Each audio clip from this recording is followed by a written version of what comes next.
Let me read you a quick quote from Noumahia, which is Dugan's book. It's the terms nous and magia, so war of the mind, but obviously mind in the more broader, respect, not what's in your kind of brain. He says, wars between people, including even the most cruel and bloody, are but pale comparisons to the wars of the gods, titans, giants, elements, demons, and angels.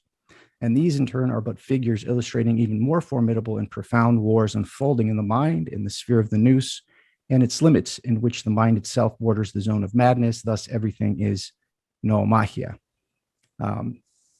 And just to, he talks about what's happening now in this idea. He takes eternity very seriously.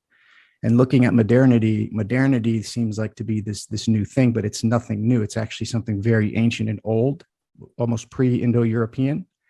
And it's like the Titans, a return of the Titans. He calls it titanomachy, right? Yeah. And it's like this very ancient force, this very ancient phenomenon is emerging through modern science. And it's not science in itself, like Aristotelian science. There's something about, the time of Francis Bacon and that turn towards, modern science that is really this, and he juxtaposes with the end of the second period, the end of the catacomb, which is this, the withholder, which was Byzantium, right? When Byzantium kind of went away, that withholder from complete access of the son of perdition to the world has been removed. And just after that happened, we've had this emergence of modern science, which is essentially a new, it's spiritual warfare, a fight between the gods and the titans. And he calls it gigantomachy, titanomachy. So I think it's in line, kind of in a general sense, what's being discussed here. But maybe we can hone it in a little bit and define from a symbolic perspective and in this context what the political is. So I think that the political is something like the intermediary world. That's the best way to understand it. And that's where a lot of the battle is happening. And that's why we tend to think of it as a battle of principalities. It's like the aerial battle. You see that in some of the weirder stories regarding St. Peter and St. Paul, right? Where you find these stories of them battling with Simon Magus, in the aerial domain. So they would have these spiritual battles. I think that's probably a good way to understand it. So the political is like, you could see it. The good way to understand it is left and right is actually a really good way to understand it. That it's the world of opposites. And so what happens is, especially in American politics, you can really see it kind of crystallizing that way, is that you can understand that God acts with two hands, right? God has the right hand and the left hand. There's mercy and there's rigor. There are two sides to making this thing move. You have to extend mercy and rigor for anything to actually exist.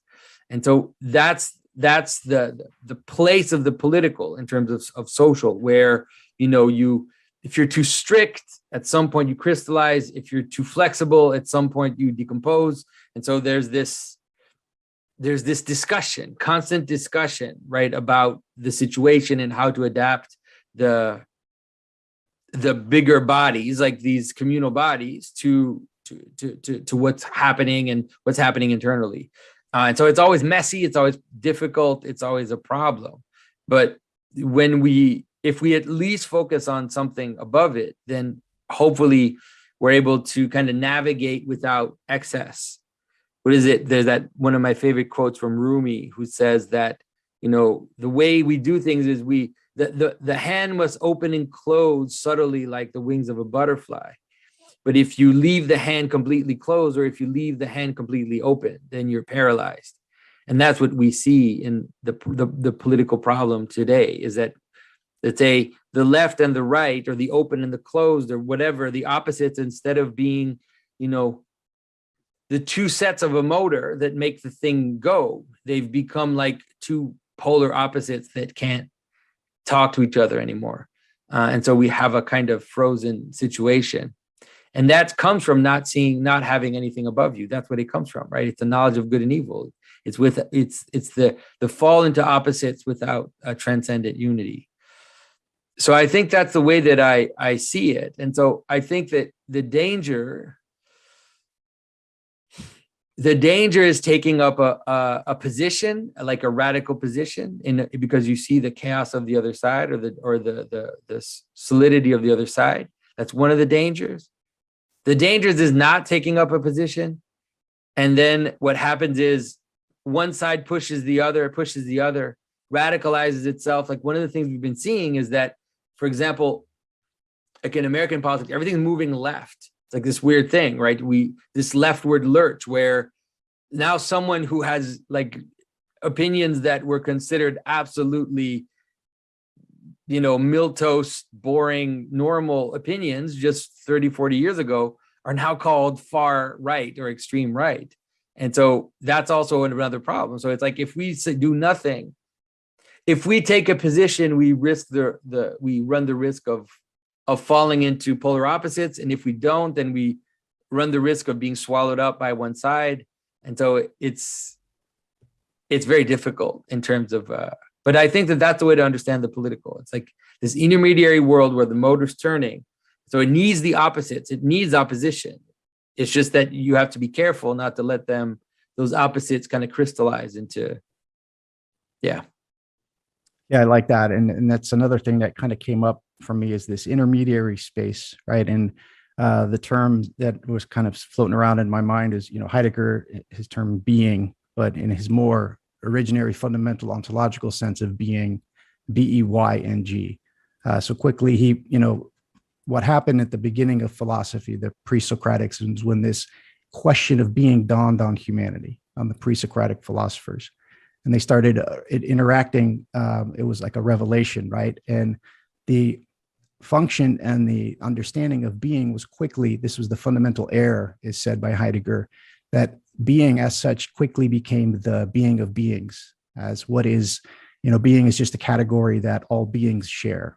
And that led to Plato, who instantiated this fundamental error of this, of the forms, in a sense, and that the history of Western European philosophy is a degradation from this initial question of being down to Nietzsche, who was the final philosopher. So who ultimately elucidated and articulated this fundamental error. And I think there's something interesting about Nietzsche writing a book entitled Beyond Good and Evil.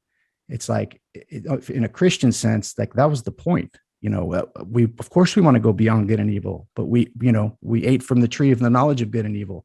Of course you want to get beyond that. So I think there's something, kind of interesting there to think through. But you're right. And you're totally right. But you can see it, if you can see how it plays out in the story, it's that the problem is that once you've eaten the fruit, once you enter into the world of opposites, it's like the game is set. Things are going to play out. It's very difficult to stop it from happening. And so the fruit of that is death. That's it. Right? God told Adam, if you eat the fruit, you're going to die. It's like, it's very simple, because that's what opposites end up doing if they're taken in desire, you could say. And so the solution of that is to die. That's the solution. And Jesus is the fulfillment of Adam. Jesus does what God said to Adam. God said to Adam, if you eat the fruit of the knowledge of good and evil, you will die. And Christ said, yes. Adam said, no. Adam said, no, it's not my fault. It's your fault. It's this person's fault. He tried to externalize the causality and then tried to hold on, with the garments of skin, and tried to survive. But Christ said, I'm going to eat the fruit and I'm going to die. And that's how you do it. So it's like, that's the difficulty. That's the difficulty of politics. And it's a difficulty of politics right now, because there's a weird antichrist moment where that tendency is weaponized against those that maybe should use it. That is, the idea that Christians should sacrifice themselves, let's say, for example. And so now there's like a weaponization of that, where it's like, yes, you should sacrifice yourself and get out of the way.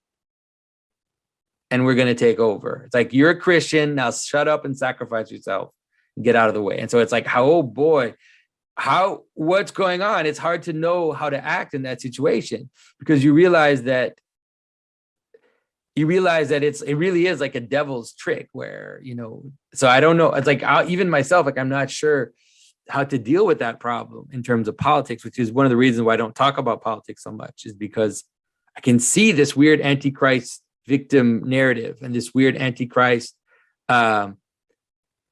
reversal of this tendency of Christians to sacrifice themselves. And I don't know how to deal with it.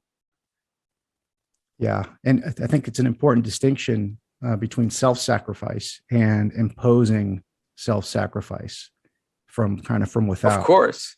Yeah. I think that's an important distinction to trying to kind of flesh out in terms of dealing with this political nature, because it's not an abstract phenomenon anymore.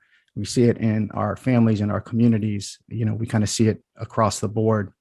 So I think it's important to talk through these things